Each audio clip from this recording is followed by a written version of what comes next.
Bueno, seguimos platicando de Roma y una de las cuestiones fundamentales, desde luego, es que en esta etapa de la República es donde se consolidan y se dan las bases de lo que es la gran aportación de Roma a la civilización occidental, que es el derecho. El derecho va a establecerse en base a normas que van a ser generales, abstractas, impersonales, que van a ser preestablecidas, que no van a ser normas que sean de la ocurrencia del gobernante en el momento. Y una de las cosas importantes es que van a empezar a surgir instituciones. Las leyes romanas pueden tener distintos orígenes. Había las que venían del Senado, había las que venían de los plebiscitos, en fin, eran de diversos tipos. Y lo primero que tenemos que señalar es que los romanos van a crear jurídicamente las bases para lo que es el desarrollo económico aún dentro del capitalismo. Fundamentalmente, la primera gran institución del derecho romano y que todavía sigue siendo fundamental hasta nuestros días es el concepto de propiedad que tienen los romanos, que es un concepto de propiedad que no tenían los griegos, que no tenían los judíos, que no tenían otros pueblos de la antigüedad. El concepto de propiedad, sobre todo en Roma, está ligado a la propiedad de la tierra, porque los romanos, que eran politeístas, creían que sus antepasados se convertían en sus propios dioses personales y los enterraban en sus propias casas. Entonces, la palabra panteón significa el lugar de los dioses. Por lo tanto, esa tierra tenía un lugar de sagrado. Entonces, la propiedad privada tenía ese carácter tan especial. Entonces, los romanos fueron los que establecieron que el derecho de propiedad tiene que ver con tres aspectos fundamentales: el derecho, el usus, el derecho de usar de una cosa como la quiera utilizar el propietario. Segundo, el fructus, esto es el disfrute de lo que produce esa cosa. O sea, si hay un árbol, se tiene derecho a los frutos. Si hay una casa, se tiene derecho a la renta que se pague por ella. Y el abusus, que es la capacidad de disponer, o sea, de enajedar, de vender, incluso de destruir lo que es propiedad de alguien. Con estos tres elementos, la propiedad privada subsiste hasta nuestros días. Y también crearon pues una institución que permite que esa propiedad privada pase de una generación a otra a través del derecho de heredar. Entonces es la posibilidad que tiene alguien en vida de disponer de su propiedad después de su muerte y decidir a quién le quedan sus bienes. Esas instituciones pues son fundamentales para el desarrollo del capitalismo. Otra institución fundamental fue el desarrollo de los contratos, de los acuerdos. Al principio la formalidad era lo que prevalecía. Entonces, por ejemplo, piensen ustedes para la operación más común, que era una compra-venta. Había un derecho civil que era muy formalista, que era muy complicado. Entonces, para ponerles un ejemplo sencillo, si alguien quería hacerlo de acuerdo a lo que se llama la ley quiritaria, jus quiritium, pues tenía que ir a una plaza pública, con una vara de plata, llevar el objeto que quería vender, un caballo, un esclavo, lo que sea, el yuriquiritio, hacer toda una ceremonia, una exagerada formalidad. Entonces era muy complicado hacerlo. Pero los romanos empezaron a tener relaciones con pueblos, sobre todo, que eran sus pueblos tributarios. No les importaba tanto gobernarlos como que les pagaran tributos. Entonces era muy importante comerciar con ellos, tener acuerdos con ellos y que se cumplieran. Entonces empezó a desarrollarse dos partes en el derecho romano: el jus civile, que era exclusivo para los ciudadanos romanos, y el jus gentium, que era un derecho para los pueblos, para la gente. El jus civile se mantiene sus formalidades. El jus gentium rompe con las formalidades y se vuelve un derecho mucho más ágil. Por ejemplo, en el ejemplo de la compraventa, ya basta simplemente con la tradición, o sea, con que haya acuerdo en objeto y precio para que se perfeccione la compraventa. De esta manera, pues se facilita el desarrollo y los romanos inventaron entonces todo lo que ahora son teorías del contrato, teoría de las obligaciones, todo el derecho sucesorio y todo el derecho incluso de carácter familiar, por esa figura del pater familias que tenía un gran poder sobre la familia. Entonces, el derecho romano pues es la base en mucho, sobre todo del derecho civil hasta nuestros días. Estas instituciones que fueron importantísimas, también tuvieron el apoyo de quienes empezaron a crear interpretaciones e incluso se les daba la posibilidad de que esas interpretaciones se consideran obligatorias.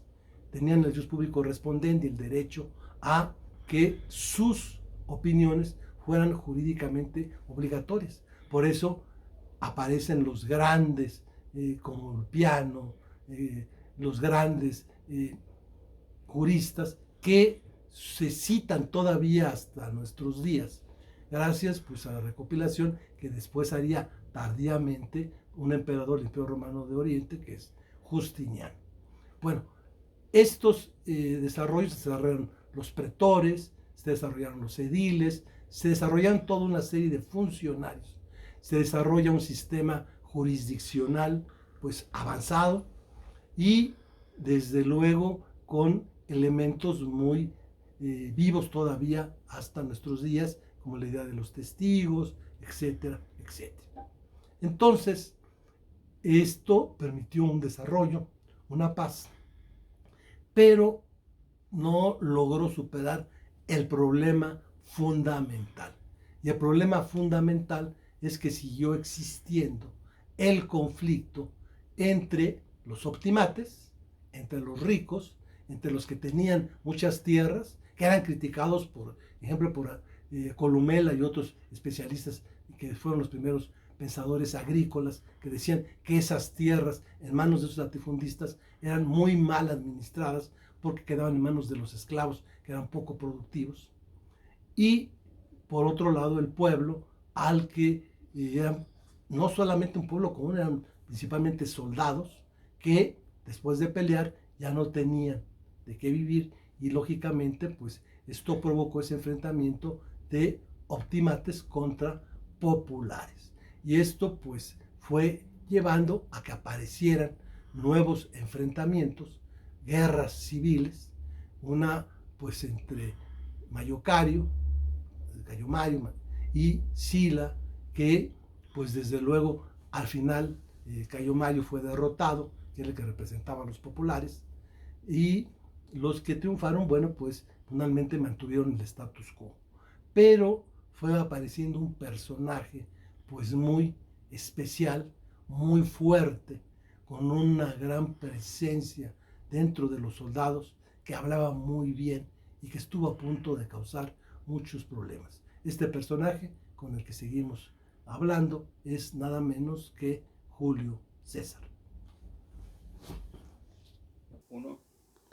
Sin duda, Cayo Julio César, mejor conocido simplemente como Julio César, es uno de los personajes centrales en la historia de Roma y que en la historia de la humanidad, porque incluso nuestro calendario tiene que ver con el que se conoce como el calendario de César, y después desde luego pues hubo el calendario gregoriano que se basó inicialmente en eso, también incluso pues por la forma en que nació, que fue por una operación. Esa operación ahora se llama cesárea. Bueno, independientemente de esos detalles anecdóticos, él nace por el año 100 y muere en el año 44 antes de Cristo, y si bien su origen era pues de una familia de abolengo, optimate, una familia de patricios, la verdad es de que él se identificó rápidamente como soldado con el Partido Popular, o sea, con lo que podríamos llamar, decíamos, la izquierda, o sea, en esa época en la que ya había esa lucha entre lo que es la derecha y la izquierda, los conservadores y los revolucionarios. Julio César estaba del lado de los populares. Ahí participa, va alcanzando posiciones, prestigios, va ganando puestos políticos y desde luego esto empieza a preocupar mucho a los senadores, mucho a los grandes gobernantes de esa época en Roma y dicen, pues, ¿qué hacemos contra él? Y está teniendo mucha fuerza, nos puede dar un golpe de Estado, puede arrestar al pueblo, pues, ¿cómo nos deshacemos de él? No lo podemos matar así de buenas a primeras porque pues se nos voltea la gente, se lo traía peor. Entonces les ocurre una idea, pues que si no les hubiera fallado hubiera sido muy buena. La idea era, ya en ese momento, Roma conquistaba desde pues una parte de Medio Oriente hasta lo que era pues la Hispania, la África, pues la parte central de Europa, menos una parte que era la Galia. Esa parte no la habían podido conquistar los romanos porque estaba muy fuertemente custodiado por los galos. Entonces dijeron, miren, esta es la manera, porque una de tres, se va a la guerra y lo matan, pues lo mataron y ya nos liberamos de él, muerto el perro se acabó la rabia, entonces nos libramos de él y no fue por nuestra culpa, sino por culpa de la guerra. Segunda hipótesis, va a estar en la guerra durante mucho, mucho tiempo y la gente se va a olvidar de él. Cuando regrese, pues ya nadie sabrá quién es y se libera a uno de este personaje. Y la tercera es que fracase, que sea derrotado y si regresa con la etiqueta de derrotado, pues nadie le va a hacer caso tampoco.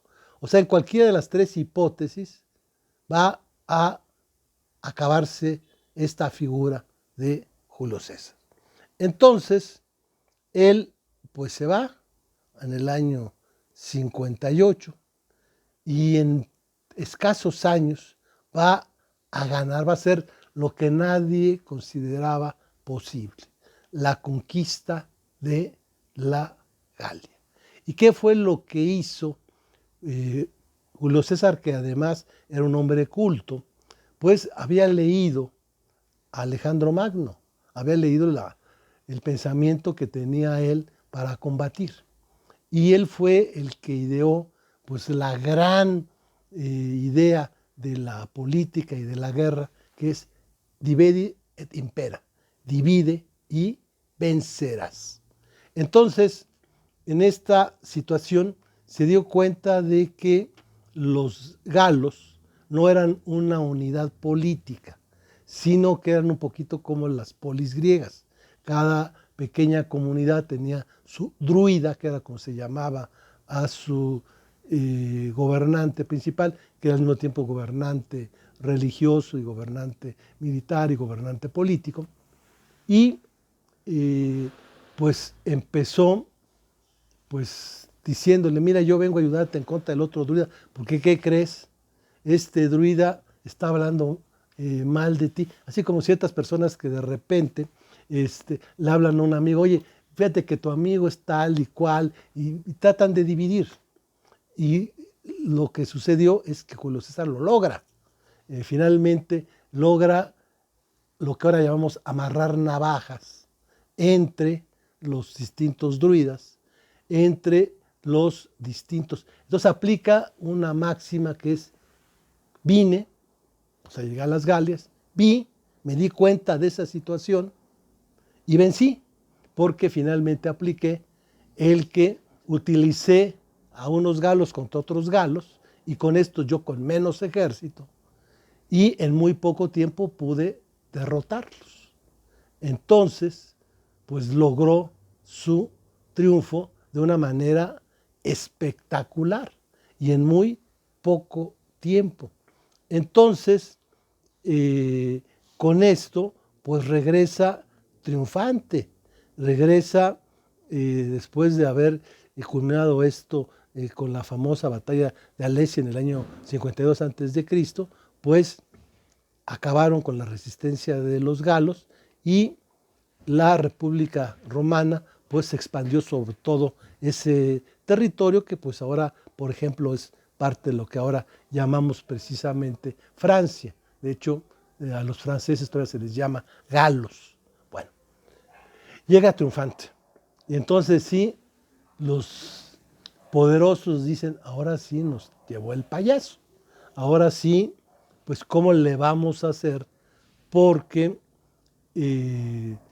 llega triunfante, llega con un gran prestigio, llega con vivas del pueblo, llega con el apoyo de los militares y, y de esta manera pues va a lograr tener un poder grandísimo. Entonces dicen, ¿qué vamos a hacer?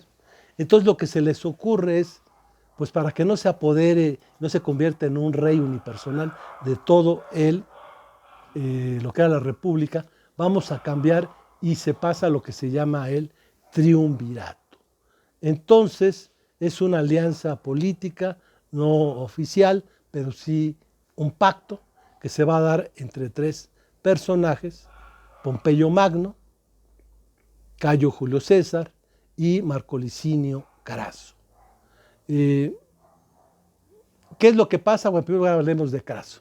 Hay todavía un dicho tan rico como Craso. Craso era un gobernante militar y sobre todo un hombre exageradamente rico, exageradamente, hagan de cuenta un señor Trump que de repente quería que su riqueza le ayudara a tener también poder político y poder militar. Entonces él pues se sintió menos que Pompeyo y menos sobre todo que Julio César, que venía triunfante.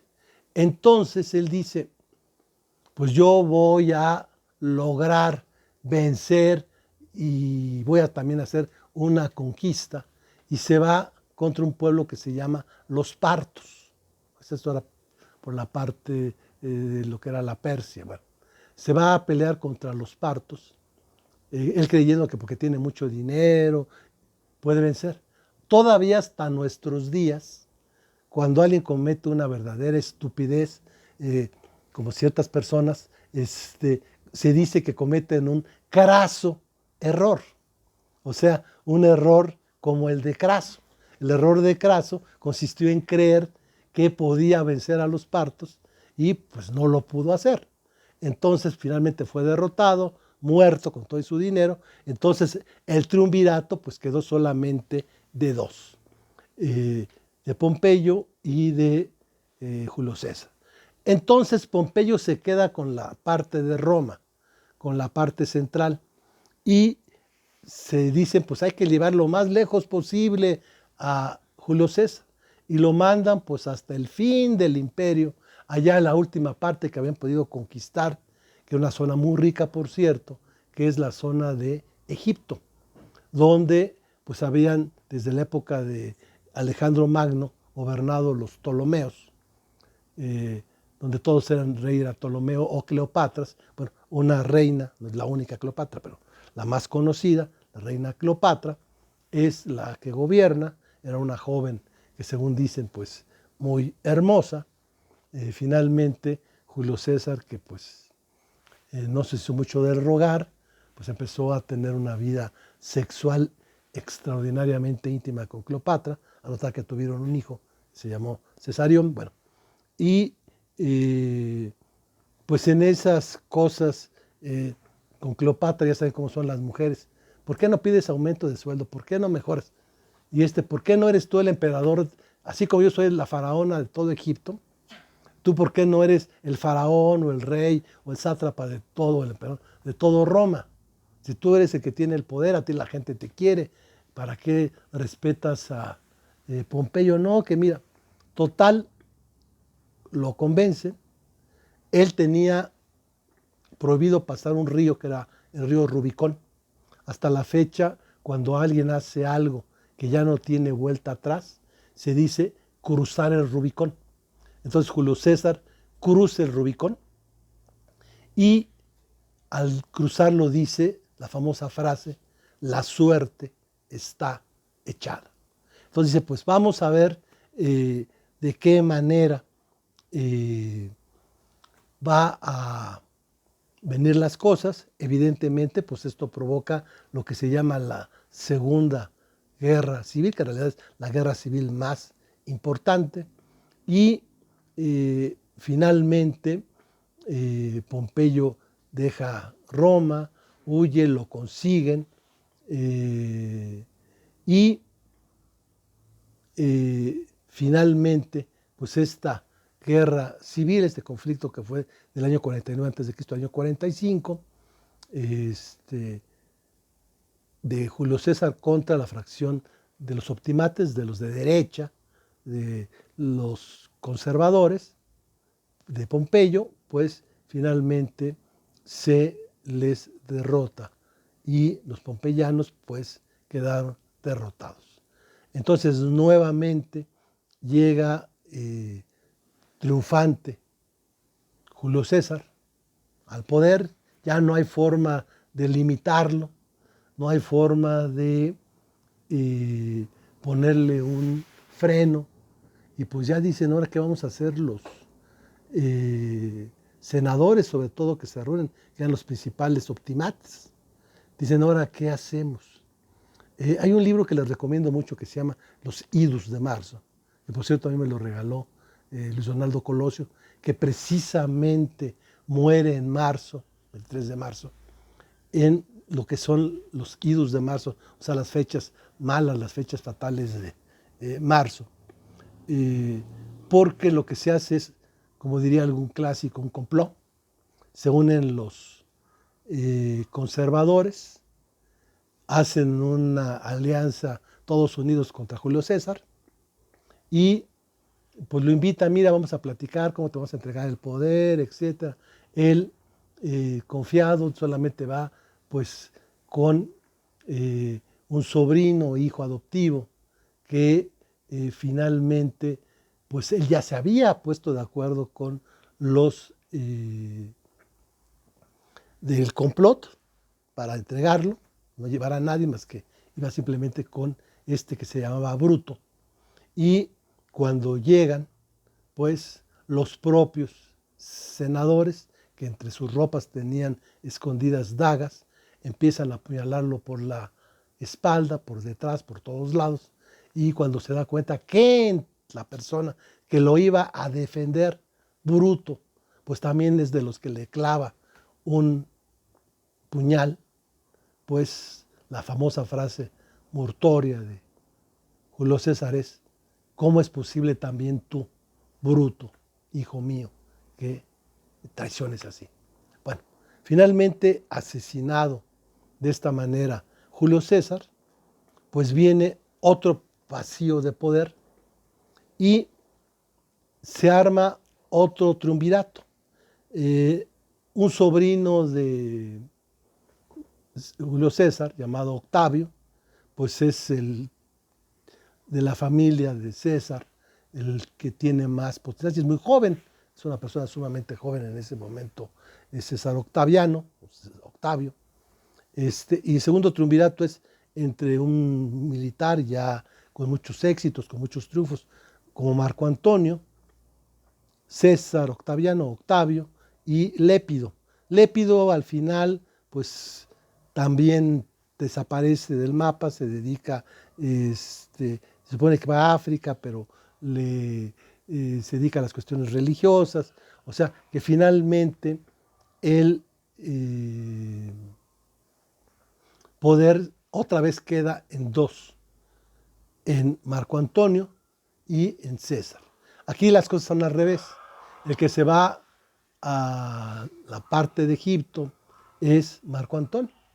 Entonces, Marco Antonio se encuentra con la misma Cleopatra, también tiene sexo con ella, de hecho, Selva es unas películas famosísimas de los amores de Marco Antonio y Cleopatra, o sea, pues comparten mujer, curiosamente.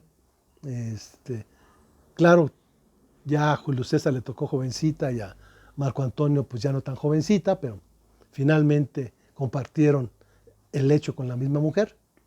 Y la misma mujer pues hizo lo mismo. Oye, Marco Antonio, ¿por qué tú? ¿Por qué mira este escuinclito ahí? Más porque es sobrino de que fue mi amante, de Julio César, está ahí, el otro pues ya ni en cuenta, ¿por qué no tú? Y pues nuevamente se provoca otra guerra civil y aquí el resultado es que es derrotado Marco Antonio. Cleopatra se suicida porque dice, pues, para que me exhiban ahora como presa y ¿no? Se supone la historia es que con un aspid, con una serpiente venenosa se suicida. Marco Antonio pues también muere y queda solo en el poder César Augusto, que es el nombre que adopta Octavio. Entonces es un gobierno pues largo, es un gobierno que gobierna desde el año 27 antes de Cristo hasta el año 14, pero después de Cristo. Él, muchos lo ubican como el primer emperador, la verdad es que no es cierto, con todo que ahí lo diga. Él no es el primer emperador. De hecho, él no quiso el título de emperador. Él simplemente se autonombró el primer ciudadano. ¿Y esto qué significa? Yo soy el príncipe. La palabra príncipe no significa más que el principal ciudadano. Soy el primero de los ciudadanos, pero soy un ciudadano más. Es más, mantuvo la institución del cónsul, nombró un cónsul, digamos, de relleno, pues, él era el otro cónsul, y lo que sí es concentró el poder, mantuvo al Senado, pero pues sin ninguna fuerza. Y el éxito de él fue que él, cuando vence a Marco Antonio y a Cleopatra, se queda con todo ese territorio, pero no lo entrega a Roma, se lo queda como patrimonio privado de él, lo convierte en propiedad privada de él. Y eso lo hace ser un hombre inmensamente rico. Entonces, pues de repente el gobierno no tiene dinero. Para esos que piensan, ¿cómo se puede hacer un gobierno cuando el gobierno es pobre? Pues que gobiernen los ricos, pues sí. Ese fue el ejemplo de César Augusto.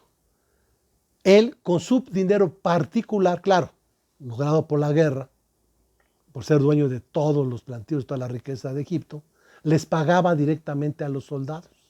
Entonces los soldados no eran empleados del Estado romano, sino eran empleados personales de César Augusto. Entonces con eso tuvo un poder total y absoluto sobre el ejército.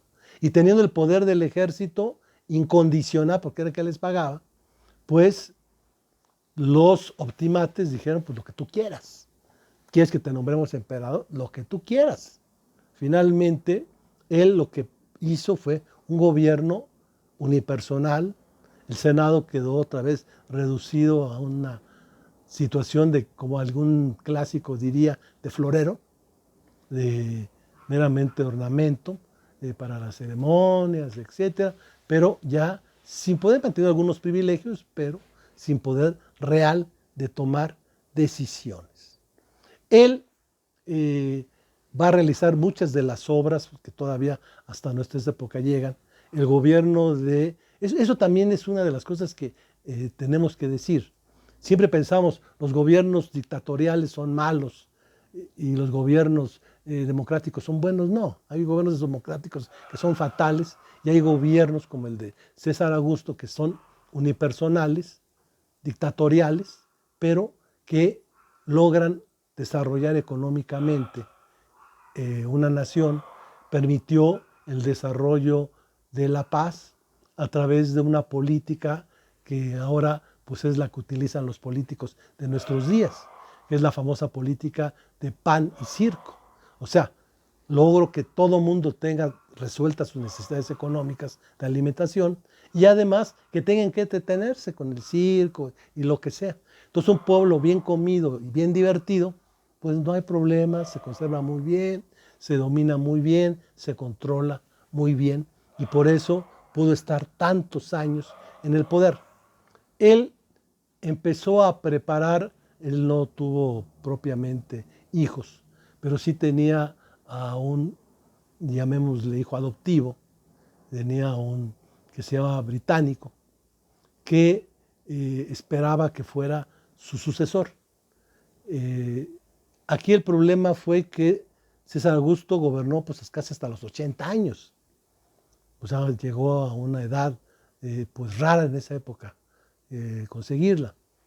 Y Británico murió, algunos dicen que lo mataron, hay toda una serie de dudas y especulaciones, otros dicen, bueno, pues murió porque era natural, murió a los 40, 50 años, que ya se moría la gente, lo que pasa es que duró más en la vida que pues, su sucesor.